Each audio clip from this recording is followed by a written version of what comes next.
The FIA isn't under fire by accident. It earned every flame. From twisting rulebooks to flipping championship results, it's turned trust into backlash and governance into controversy. Because when the people meant to protect the sport keep breaking it, the fire doesn't fade, it just keeps spreading. So, where do we even start? With the one thing that's supposed to make motorsport feel fair, the rulebook. But when the FIA's holding it, that book may as well be written in pencil. Because let's be honest, rules aren't rules if they only apply when it's convenient. And lately, it's felt less like racing and more like a coin toss dressed as competition. You've got drivers getting slammed for track limits one weekend, then magically getting away with it the next. Drivers make the same moves on the same corners, but somehow get completely different calls.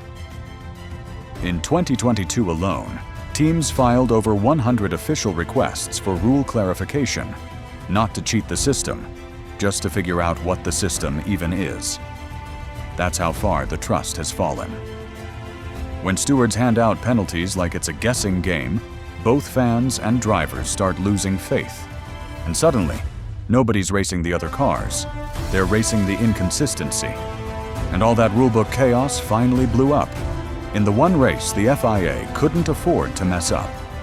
All that rulebook confusion, it didn't just sit in the background, it built pressure until it snapped.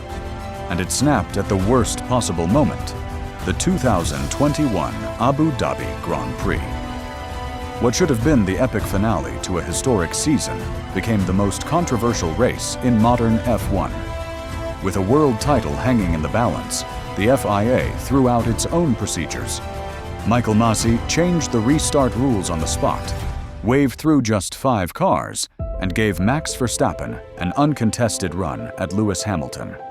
Even Max didn't speak out, because when a title flips like that, no one walks away clean. And just like that, an entire championship flipped, not on pace, but on politics. Fans were furious and over 390,000 complaints hit the FIA's inbox. Mercedes weighed legal action. Lewis disappeared from the spotlight for weeks. The FIA called it human error. But let's be real, it was a man-made disaster that lit the trust on fire. And the higher up you go in the FIA's leadership, the messier it gets. Because if race directors can rewrite titles, imagine what happens higher up the chain. The FIA's leadership hasn't just struggled with accountability, it's become the face of the controversy. Max Mosley's presidency ended under the cloud of a very public scandal, but even that wasn't enough to shake the system. He survived a confidence vote, despite 78% of Germany's ADAC members demanding he step down. Fast forward, and Mohammed bin Sulayem hasn't fared much better. In just over a year, he's overseen internal chaos, the sudden resignation of CEO Natalie Robin, allegations of race result interference, and multiple high-level firings. The people meant to lead the sport? They keep becoming distractions off the track. This isn't about one bad call, it's a pattern. Presidents who claim to protect the sport while dragging it through the mud, one headline at a time. And when leadership becomes the problem, even the strongest structures start to collapse. When leadership is shaky, power struggles aren't far behind. And that's exactly what's been brewing between the FIA and Formula One management, the group that actually owns the sport's commercial rights. Behind the scenes, it's been a turf war. The FIA wants to control the rules. FOM wants to protect the brand. And in the middle? Confused teams, frustrated drivers, and a sport constantly tugged in 2 directions. Since Liberty Media took over F1 in 2017, there have been at least 5 major public disputes between the 2 camps. From sponsorship decisions to calendar expansions and entry approvals, like the FIA backing Andretti's bid while FOM tried to shut it down. Nothing has been simple. This isn't cooperation anymore. It's Cold War politics in race suits. And every time these 2 giants clash, the chaos trickles down to the grid. But if the off-track battles are this intense, wait until you see how deep the rebellion once went. The power struggle between the FIA and FOM isn't new. It's just the latest round in a fight that started decades ago. Back in the 1970s and 80s, it was the FIA's predecessor, FIA, versus the Formula One Constructors Association, or FOCA. What began as arguments over money and technical rules turned into a full-blown civil war. Races were boycotted. Championships were nearly derailed. And the 1982 San Marino Grand Prix. Only 14 cars showed up. The rest stayed home in protest. This rebellion wasn't just about politics. It was about survival. Teams wanted more say, more fairness, and more control over how the sport was run. Eventually, FISA caved, but not without leaving deep scars. And here's the catch. Those same tensions never really disappeared. They just evolved. The names changed, the players rotated, but the power grab stayed. And in modern F1, that power struggle has become something even more dangerous, a breakaway threat. The rebellion didn't die. It just got more strategic. In 2009, Formula One came dangerously close to fracturing entirely. Ferrari, McLaren, Red Bull, and several other top teams threatened to leave and start their own championship. Why? Because the FIA tried to impose a two-tier budget cap, and the teams saw it as pure control, not compromise. For 72 hours, the sport held its breath. Billions in sponsorships, contracts, and history nearly walked out the door. It wasn't just a bluff, it was a message. Push too hard, and we'll push back harder. The FIA backed down, but the damage was done. That moment proved something vital. The teams weren't just players in the system. They were powerful enough to dismantle it. And every time a new rule is forced or a backroom deal surfaces, that same threat hovers in the air. And if politics weren't already choking the sport, the next chapter shows just how far money has taken over. It's not just power that drives the FIA, it's profit. And over the years, it's become painfully clear.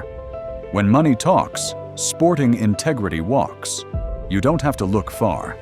Races are now being held in countries with questionable human rights records, but with deep enough pockets to buy a Grand Prix. Saudi Arabia, Qatar, Azerbaijan, all bringing in tens of millions, while fans and drivers raise concerns that go ignored. Even penalties have started to feel strategic. In Monaco, 2022, Ferrari accused Red Bull of an unsafe pit release. You see, somehow, no penalty. Why? Because punishing a top team mid-race isn't good for headlines or the bottom line. It's not oversight, it's optics, carefully managed to protect reputation over fairness. A governing body that's supposed to protect fairness is now protecting its own image and its own revenue stream. And if that sounds bad, wait until safety itself starts feeling like a business decision. For an organization that prides itself on safety, the FIA has a history of forgetting it when it matters most. In 2014, Jules Bianchi crashed into a recovery vehicle in Japan and later died from his injuries, an accident the FIA later admitted was preventable. Fast forward to 2022, and Pierre Gasly nearly repeated the same tragedy at the same track. A tractor was deployed during live racing conditions. Again. Honestly, that's not just déjà vu, that's negligence. And it's not just rare. Late red flags, dangerous restarts, inconsistent enforcement. Drivers have been vocal for years, but too often, those concerns are brushed aside as racing incidents or human error, as if that excuses the risk.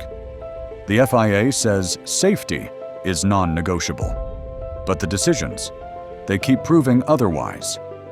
And when even the drivers stop feeling safe, they don't just complain, they fight back.